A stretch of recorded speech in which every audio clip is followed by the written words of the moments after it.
চুলগুলো আপনারা দেখেন দর্শক, আপনি গেলেন আবেগাম ইন্টারভিউ কেন নিতে আসছেন? আপনি শরীর টাচ করবেন না, এখানে দাঁড়ান। আপনার সাথে কোনো চুলগুলো আমি কেন ইন্টারভিউ নিতে আসছি? যে আমি আগে ইমাম ছিলাম, এখন নাই, বা আগে ওয়াজ করতাম বড় বড় মাহফিলে, আমার ইউটিউবে ওয়াজ আছে, আপনি সার্চ দিলে জনতা আসতো, আমি ছেড়ে দিয়েছি, বুঝতে পারতেছি না। আপনারা আমি আজকে কয়দিন ধরে আপনার ভিডিও ধরা মানে করছেন যে ইন্টারভিউ গুলা ধরার জন্য খুঁজতেছি, আপনি জানেন।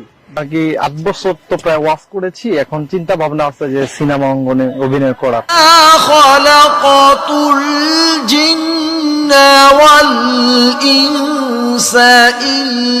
আসসালামু আলাইকুম ওয়া রাহমাতুল্লাহ।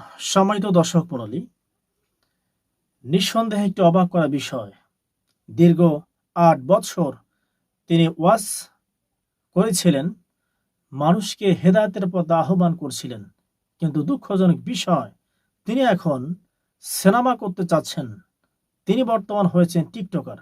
সম্মানিত দর্শক মণ্ডলী, কথা নয়, আমি আপনাদেরকে সেই বিখ্যাত কুখ্যাত ভণ্ড হুজুর এবং টিকটকার হুজুর থেকে টিকটকার হয়েছেন তার আলোচনা শুনে আসি এবং তার সাক্ষাৎকার শুনে আসি।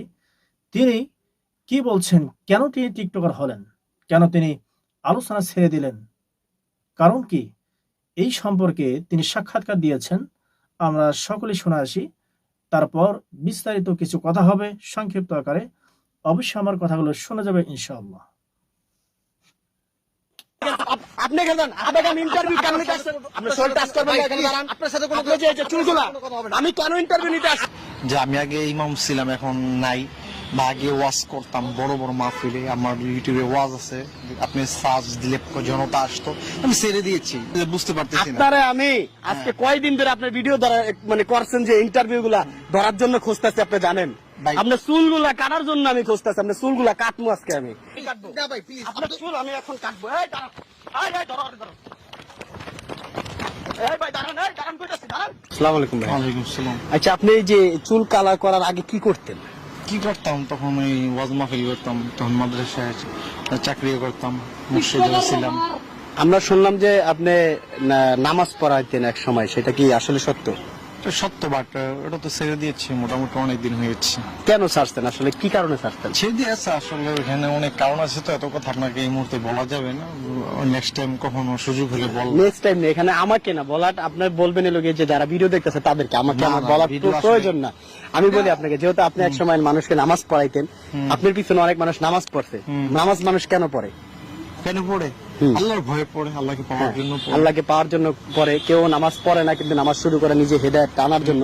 আপনাকে আপনার পিছনে যারা নামাজ পড়ছে, আপনাকে পিছনে জামাতে নামাজ পড়ছে, তারা কি বিশ্বাস করে নামাজ পড়ছে? আপনি একজন আলেম, একজন হুজুর, এই বিশ্বাস করে। অবশ্যই ওইটাই বিশ্বাস করে নামাজ পড়েছে। হ্যাঁ, এখন যারা নামাজ পড়ছে আপনার পিছনে, তারাতে আপনার এই পরিস্থিতি, এই যে অবস্থা দেখা, তারা তো অনেক সময় অনেক হুজুরের পিছনে নামাজ পড়া বাদ দিয়ে দেবে, যে সব হুজুর এরকম ফাউল টিকটকার।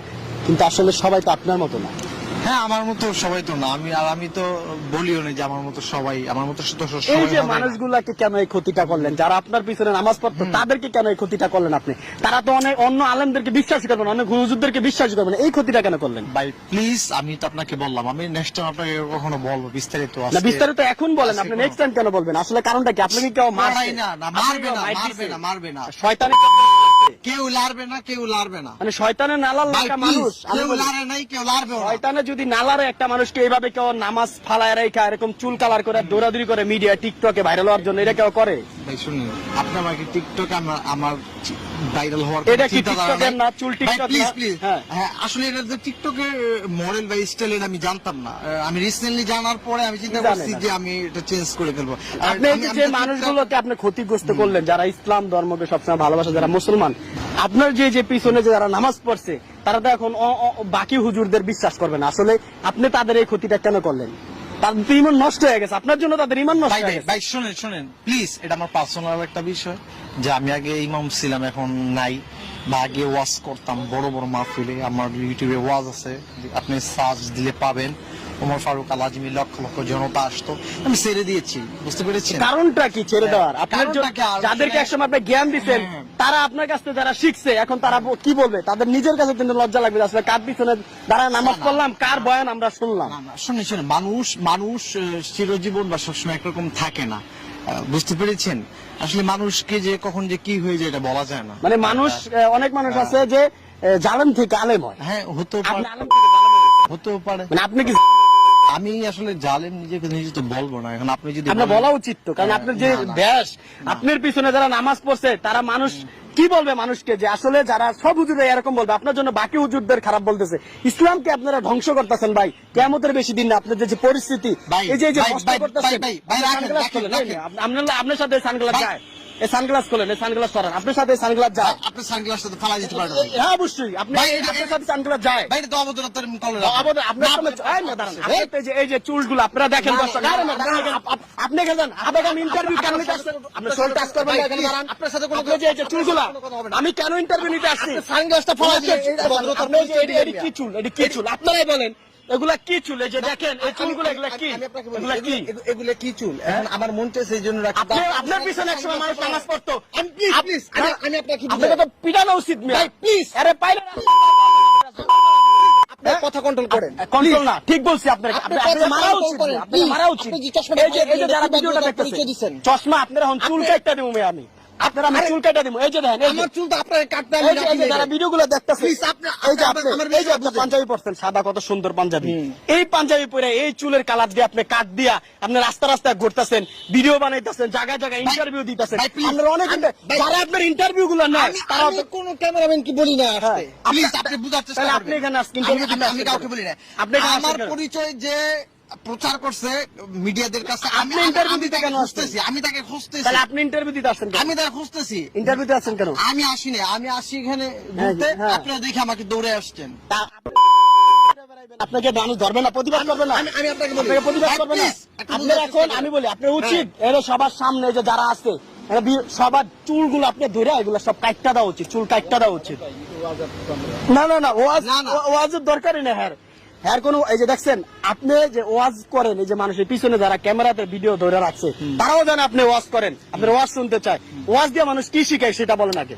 বর্তমান মানুষ শীর্ষে মানুষকে হেদায়েতের পথে ডাকে। হ্যাঁ, আপনার ওয়াজ শুনে যারা হেদায়েতের পথে আসছে তারা তো আবার খারাপ জায়গায় যাবে, যে কার ভাই, ওয়াজ শুনলাম, যে please, please, টিকটকার ভাই, please, ফাউল লোক তার কথা বলবে। কথা বেশি বাড়ায়েন না ভাই। এই যে এত সুন্দর একটা কথা- দাড়ি, এত ভাই, সুন্দর please, একটা দাড়ি আপনার, এই দাড়ির এই উপরে চুলগুলো কালার করছেন কেমন লাগে? আপনি নিজে বলেন, আপনি না যারা আরে আছে, ভাই, আপনি বলেন, তাদের ভাই, ভালো লাগবে please, না। কথাটা বোঝার চেষ্টা বলেন, করেন। হ্যাঁ।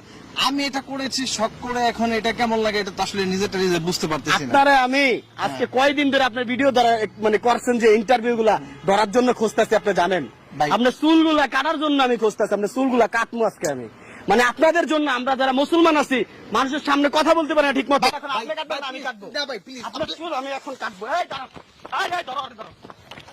আর কি 8 বছর তো প্রায় ওয়াজ করেছি, এখন চিন্তা ভাবনা আছে যে সিনেমা অঙ্গনে অভিনয় করার। হ্যাঁ, আপনার এখন শিক্ষাগত যোগ্যতা কি বলেন তো? আমার শিক্ষাগত যোগ্যতা ভালো না। মাওলানা বলতে মানে হ্যাপসখানায় পড়েছিলাম, ছেলের ভিতরে একটা স্বপ্ন ছিল যে আমি বড় বক্তা হব। তখন আর কি বড় বক্তা হলাম, ওয়াজ মাহফিলে ওয়াজ করলাম, লক্ষ লক্ষ জনতা আসতো আমার মাহফিলে।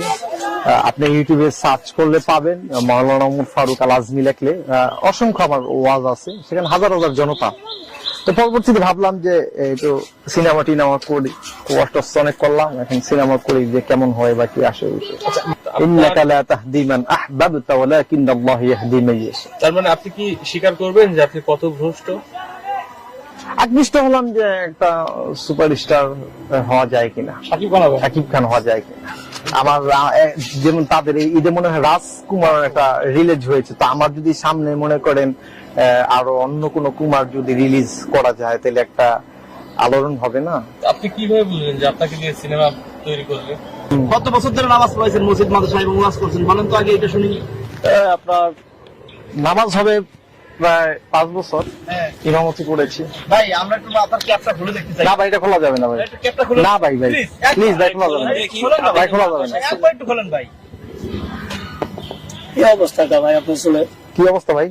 মানে আপনি আগে হুজুর ছিলেন, হ্যাঁ, মানে ওয়াজ মাহফিলে আপনার অনেক ওয়াজ দেখছি, হুম। ঠিক আছে, এখন আপনি হঠাৎ করে চুলের স্টাইল কাটিং ফাটিং এগুলো দিচ্ছেন, আসলে এর কারণটা কি হুজুর বলেন তো? ছেলে খারাপ ভাই?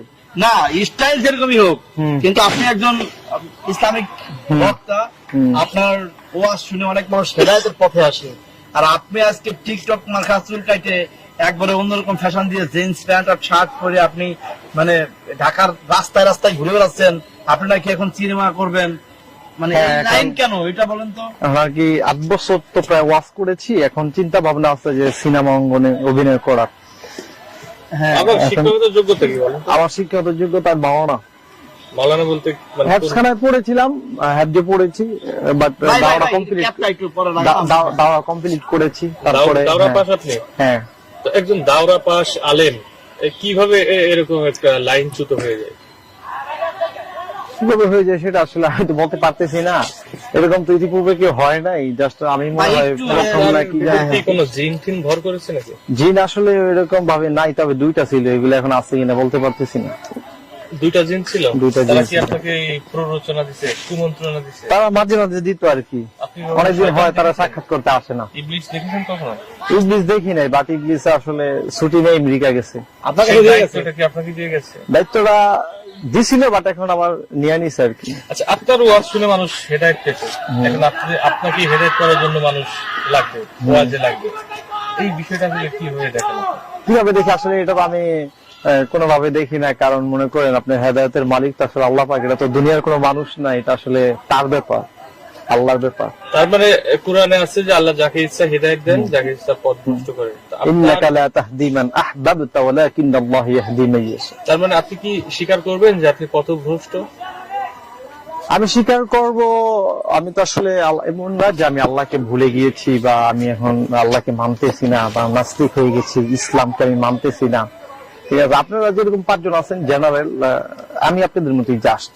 আচ্ছা, এইটা কি আপনার ভিতর সংকীর্ণ মনে ছিল যে মানুষ যারা মাদ্রাসায় পড়ে তাদেরকে এক নজরে দেখে, যারা স্কুল কলেজে পড়ে তাদেরকে সমাজে একভাবে মূল্যায়ন করা হয়? আপনার ভিতর কি ওই ক্ষোভের জায়গা থেকে দেখি তো ওরা কিভাবে চলে, সেই ফিলটা নেওয়ার জন্য কিভাবে? সেই ফিলটা নেওয়ার জন্য না আর কি, জীবনে কিছু আশা এবং স্বপ্ন ছিল, এর ভিতরে একটা স্বপ্ন ছিল যে আমি বড় বক্তা হব। তখন আর কি বড় বক্তা হলাম, ওয়াজ মাহফিলে ওয়াজ করলাম, লক্ষ লক্ষ জনতা আসতো আমার মাহফিলে। আপনি ইউটিউবে সার্চ করলে পাবেন, মাওলানা উমর ফারুক আল আজমি লিখলে অসংখ্য আমার ওয়াজ আছে, সেখানে হাজার হাজার জনতা। তো পরবর্তীতে ভাবলাম যে একটু সিনেমা টিনেমা করি, ওয়াজ অনেক করলাম, এখন সিনেমা করি যে কেমন হয় বা কি আসে। আচ্ছা, মাদ্রাসায় পড়াকালীন কি আপনি চুরি করে সিনেমা হলে যেতেন? মাদ্রাসা পড়াকালীন বলতে গেলে এক কথা বলা যেতে পারে যে আমি কোন সিনেমা কিংবা কোন মুভি বা এই সমস্ত বিষয় আগে আকৃষ্ট ছিলাম না। আচ্ছা, বা আমি এইগুলোতে আগে জড়িত ছিলাম না বা যাইতাম না কিভাবে টোটালি। আকৃষ্ট হলাম যে একটা সুপারস্টার হওয়া যায় কিনা, সাকিব খান হবে? শাকিব খান হওয়া যায় কিনা। আমার যেমন তাদের এই ঈদে মনে হয় রাজকুমার একটা রিলিজ হয়েছে, তো আমার যদি সামনে মনে করেন আরো অন্য কোন কুমার যদি রিলিজ করা যায়, তাহলে একটা আলোড়ন হবে না? আপনি কিভাবে বুঝলেন যে আপনাকে দিয়ে সিনেমা তৈরি করবে? সিনেমা করার জন্য অবশ্য ফেস এবং বডি ফিটনেস এগুলা প্রয়োজন হয়, যতটুকু আর কি অনুমান থেকে মনে করি। বা আরো বিশেষভাবে যে বিষয়টা প্রয়োজন ছিল টেকনিক বা আপনার কিছু ওই মাইন্ডের কিছু একটু ফিল, ওইটা আশা করি প্র্যাকটিস করলে হয়ে যাবে। আপনি অভিনয় জানেন? অভিনয় আমি মাঝখানে প্র্যাকটিস করলে হয়ে যাবে। মানে এতই সহজ? আমার কাছে অনেক সহজ। শাকিব খান 25 বছর অভিনয় করে এখন একটা তার সুপারস্টার। 25 বছর, আবার যদি সর্বোচ্চ লাগে তাহলে 25 মাস। আপনি এই চ্যালেঞ্জ আলহামদুলিল্লাহ, আলহামদুলিল্লাহ। সম্মানিত দর্শক মণ্ডলী, নিঃসন্দেহে বর্তমান আলেম সমাজদেরকে নিয়ে কটূক্তি করতেছেন কিছু নাস্তিক, কিছু ইসলামের দুশ্মন শত্রু। কেন? কারণ আমরা মুসলমান হয়ে আমরা জানি ইসলাম ধর্ম হচ্ছে শ্রেষ্ঠ ধর্ম, আল্লাহর কাছে গ্রহণযোগ্য ধর্ম হচ্ছে ইসলাম ধর্ম। ইন্না দীনা ইনদাল্লাহিল ইসলাম। তারপরেও আমরা বিভিন্নভাবে নিজেদেরকে বিকৃত করতেছি। এর ফলে অনেক নাস্তিক আছেন, তারা সুযোগ পাচ্ছেন ইসলামটাকে নিয়ে হাসি তামাশা পাত্র বানিয়ে ঠাট্টা বিদ্রোহ করার সুযোগ পাচ্ছেন। সম্মানিত দর্শক মণ্ডলী, এজন্য আমাদের উচিত হচ্ছে, বাংলাদেশের যারা আলেম সমাজ আছেন তাদের উচিত হচ্ছে এই ধরনের যারা নাস্তিক আছেন, ইসলামের দুশ্মন আছেন, তাদেরকে চিহ্নিত করে এমনভাবে শাস্তির আওতায় নিয়ে আসা দরকার যেন পরবর্তীতে তারা ইসলামকে নিয়ে কখনো কোনোভাবেই স্বাধীনতার দোহাই দিয়ে, নিজের ব্যক্তি স্বাধীনতার কথা বলে তারা এইভাবে ইসলামকে নিয়ে কটূক্তি করতে পারে না। যদি কোনো আলেম হন, কখনো যেন এরকম পরিবর্তন নিজেকে না করে, যেন কোনোভাবে নাস্তিক্য মতবাদ ছড়াতে না পারে। এই ভাইটি মাওলানা উমর নামে, এই ভাইটি মূলত নাস্তিক ভাবাপন্ন একটি বিষয় তিনি উপস্থাপন করতে যাচ্ছেন, বুঝাতে যাচ্ছেন যে আল্লাহ বলে কিছু নেই। যদি থাকতো তাহলে কখনোই তিনি এইভাবে গুমরা হতো না। সম্মানিত দর্শক মণ্ডলী, তার মানে হচ্ছে তিনি বুঝাতে যাচ্ছেন পরোক্ষভাবে যে আল্লাহ বলতে কিছু নাই, যতটুকু সম্ভব আমার যতটুকু ধারণা, যদিও বা ধারণা করা উচিত নয়, কারণ তার চাল চলনেই, তার কথাবার্তায়, তার আচার আচরণে, তার ব্যবহারে, তার পরিবর্তনের কারণে এটি মনে হচ্ছে। এজন্য এই ভাইকে দ্রুত গতিতে পাকড়াও করে আলেম সমাজ যারা আছেন তাকে এমনভাবে শাস্তির আওতায় নিয়ে আসা দরকার যেন কোনোভাবেই পরবর্তীতে এইরকম করার চিন্তা ভাবনা কোনো ব্যক্তি করার সাহস না পায়। সম্মানিত দর্শক মণ্ডলী, আল্লাহ সুবহানাহু ওয়া তাআলা আপনাদের সকলকে ভালো রাখুক। আসসালামু আলাইকুম ওয়া রাহমাতুল্লাহি